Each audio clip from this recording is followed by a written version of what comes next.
Je sais pas quoi faire, je suis épuisée. Je suis au bout du rouleau.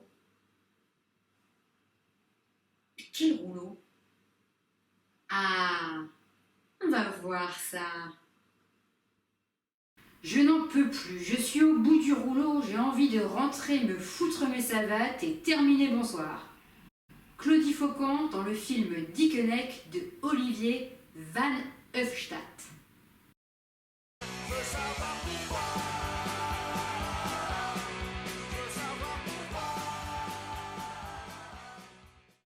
Être au bout du rouleau signifie être épuisé, tant physiquement que moralement. Lorsque l'expression se forme à la fin du Moyen-Âge, elle fait référence au rôle.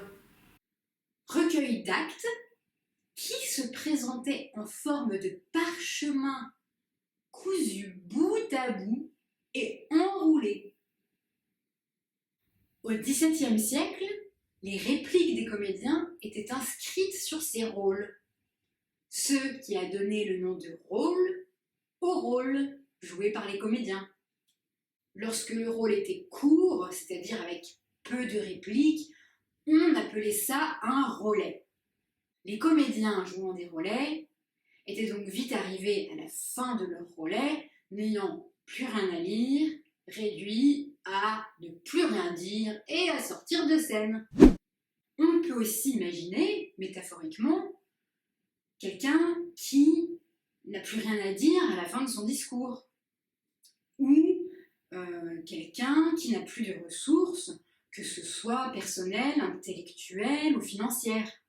C'est d'ailleurs dans le milieu financier que le rouleau prend la place du rollet au XIXe siècle. Le rouleau étant bien sûr un cylindre fait d'un matériau roulé sur lui-même ou autour d'un support. Et les rouleaux de papier servaient entre autres aux banquiers à ranger les pièces de monnaie. Mais une fois vidés de leurs pièces, ils ne valaient plus rien et les personnes détentrices de ces rouleaux se retrouvaient sans le sou.